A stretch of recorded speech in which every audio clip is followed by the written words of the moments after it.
Well, once again, I come out to the UNLV track and it's closed. But at least this time I got to figure out why. They're beautifying it, which is awesome because they're putting new lines down on the track. It looks like they laid I don't think they laid down any new rubber. Maybe they just fixed some patches where it needed to be fixed. But laying down new lines, I think they're going to put down new numbers, which is nice. It's nice to see it looking pretty. Makes it nicer to run on. But I did come out again to do it, and they're closed. But I actually found somebody because I called several times to umpteen people at UNLV to find out A, why it was closed, and B, when it was reopening. And I just kept getting the runaround. No one could figure out why. Even the athletic department, no one knew. I'm like, you don't know why your track is closed and that it's getting refurbished? You had to pay for that refurbishment. It's not like some person off the street just said, hey, let me put new lines on your track and resurface it. You knew what was going on. So why you didn't know or why you couldn't tell me why it was closed is bothersome. Here's why. It's open to the general public from 11 a.m. to 1 p.m. Now, that's not for you guys to just come out and everybody be on the track, because then it would be annoying. No, you should come. You should really come, get into some shape. But from 11 to 1, it's open to the general public. And if you come out to go run on it and it's closed and they don't say why, it's kind of frustrating. But I did find out something. There were 3 nice people walking on the track, and I went and found an access route to go talk to them, and I found out it'll be open Monday. So, Monday is when I will be back at UNLV running. So what does that mean? That I will be running on my treadmill at home. Now, that's not bad. I've just said before in other videos that it's not as fun for me as it is running on the track. Maybe it's because I remember when I was in high school running on the track and those feelings I got, and they come back. But I enjoy running on the track much more than I do going out and running anywhere else. So I thought I'd fill you in with that. It is a rather gloomy day. Let me see if I can show you some of it. You can see some clouds. It's actually kind of cold out there. See, that's the track over there. So anyway, it's not the best day to run, but I was going to do it anyway because I said I would. But so instead, I will be going back home and running on the treadmill. So, which is all right because I need to be doing my 5K training anyway. So I've set that up. If you're curious, since I'm filling you in on my life, so Monday, Tuesday, Wednesday is when I go to the gym and work on weights.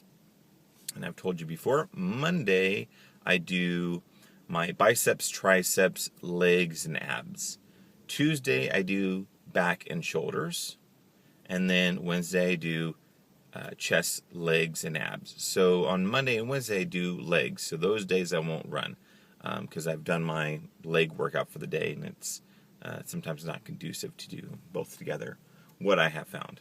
So on Tuesdays, Thursdays, Fridays, Saturdays, and Sundays is when I will throw in my cardio for the 5K training. So it says you're supposed to do it 3 to 5 times a week anyway, and I'm in that first week, so that's what I'm going to do. So today, again, will be me on the treadmill running a minute, walking a minute and a half, and doing that for 8 sets. So there you go. Other than that, it is 12:13. 12:12 is past. And I hope you're having a great day. And I'm doing this on my Olo clip, which my awesome friend sent to me. So, and this is a nice tool. It's definitely helping these videos. I hope that you're liking them better. Right, well, as promised, here I am about to get on my treadmill. Yes, that is it right there. And it's probably a good thing because it was raining today here in Las Vegas. We don't get that often. It's about 330 days of sunshine out here, which is nice, even in December. Everybody else is having snowy weather, and we can kind of still go out in shorts and a t-shirt, so that's pretty cool.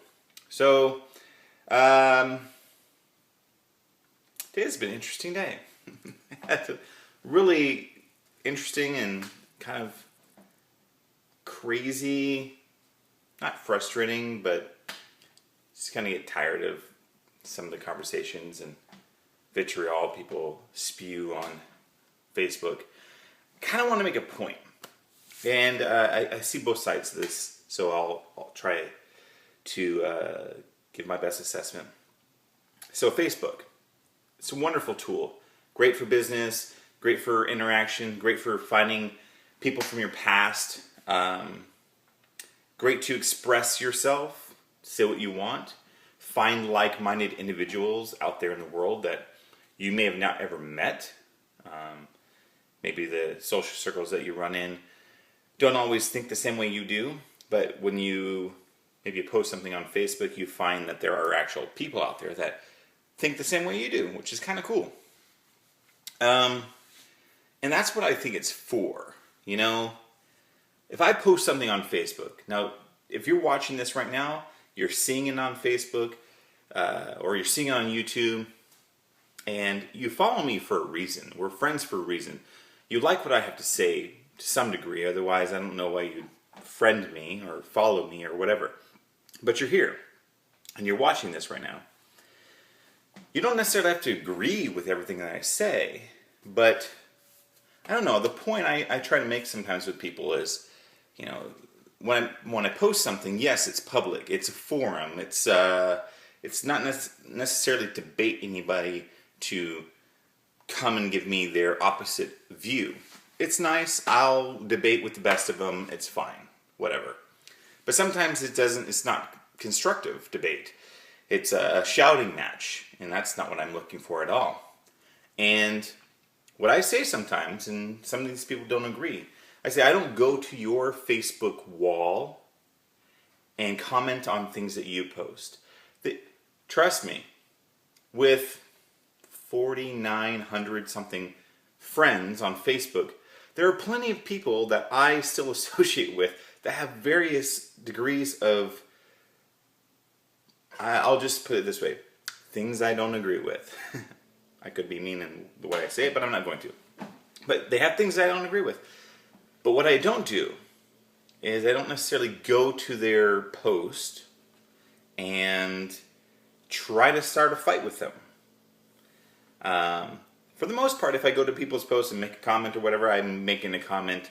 It's either a funny comment, it's not anything antagonistic, it's tongue-in-cheek, if you will, and that's just kind of how I roll. I'm not a drama person. I'm not really trying to be filled with it. But, you know, I will ask questions on Facebook sometimes that I think other people wish to ask.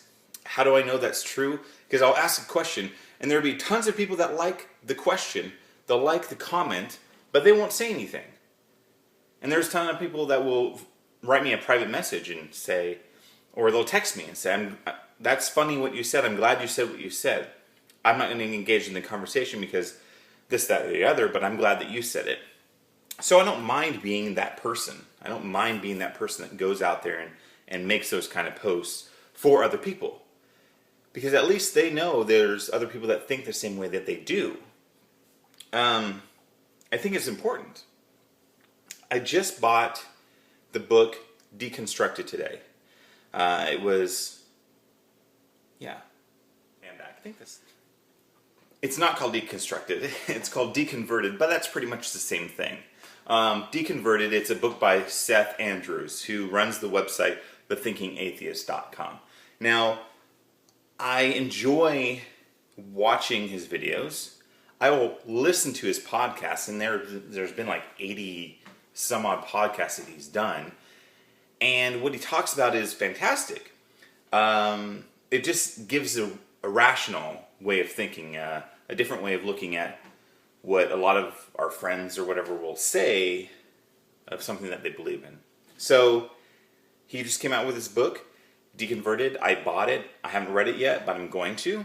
And I just put on my page today, hey, if anybody out there is kind of on the fence about their religious standings and how they feel about, leaving that realm, how would they go about doing it? Some people stay and they don't really want to stay.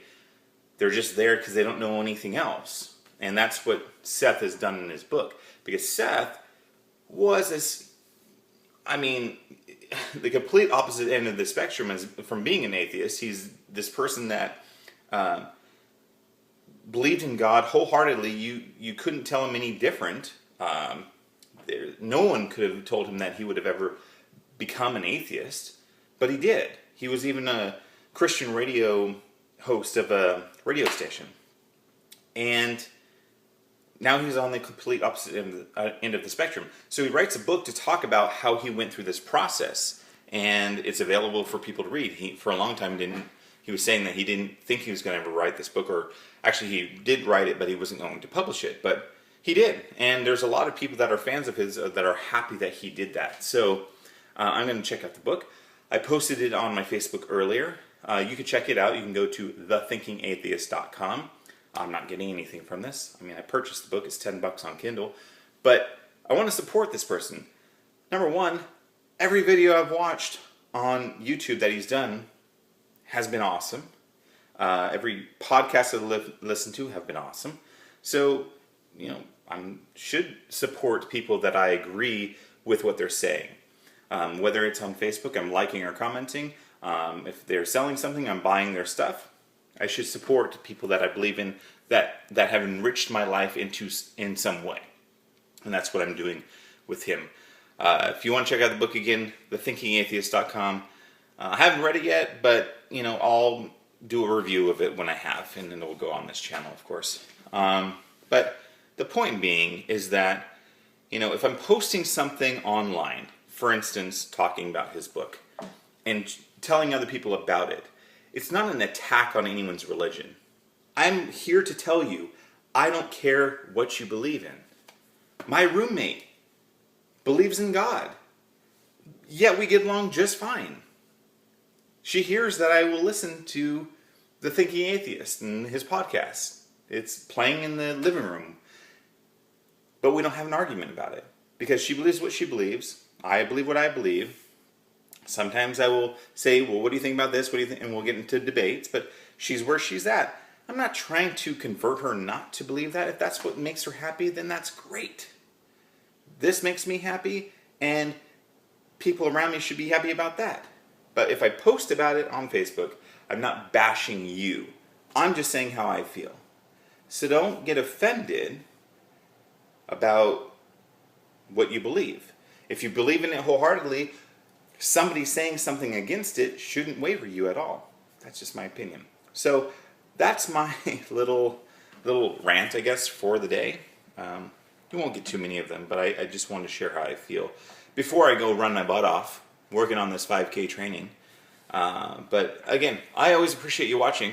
It makes doing these worthwhile. So you're more than welcome to give me your feedback and comments, if you'd like. Or you can hang out in the shadows like some people do, and that's fine too. I can see who's viewing. I can't see specifically who's viewing the videos, but I know people are viewing them. I know people are enjoying them to some degree. They'll like it or favor it or whatever. So that's good. And I'm glad that you guys are out there and you really care about what I have to say. So right now, doing the Body by Vibe challenge, 90-day challenge. I ran a 5K when I was a kid. That's the last long distance thing I did when I was high school. Sprinting, that's it. So I'm going to try this, 5K out. First one being the color run, and I think it's sometime in February. And they throw color on you, and I'll be a walking neon painted person for the whole day. So training for that, getting myself in shape, lean muscle wise, eating different, doing my 90-day challenge. If you want to do that too, I'm going to promote it. WeightShakeOff.com. I don't know how else to tell this to you guys, but this is the time to get involved. Everyone's wanting to do their New Year's resolution, and if you want to start your New Year's resolution on the 1st, you need some time for your product to get to you. So WeightShakeOff.com is where you go. If you have any questions, go to JeremyWomack.com. Let me know. You will see that link out below. The cool thing about YouTube now is that now you can link to go to an external site. Why? Because it's my site. It's not going to promote any other crap. It's going to my site. So that red bar underneath me says JeremyWomack.com. that is where you can go. And there's Visalis links, there's Las Vegas links, there's stuff about me. So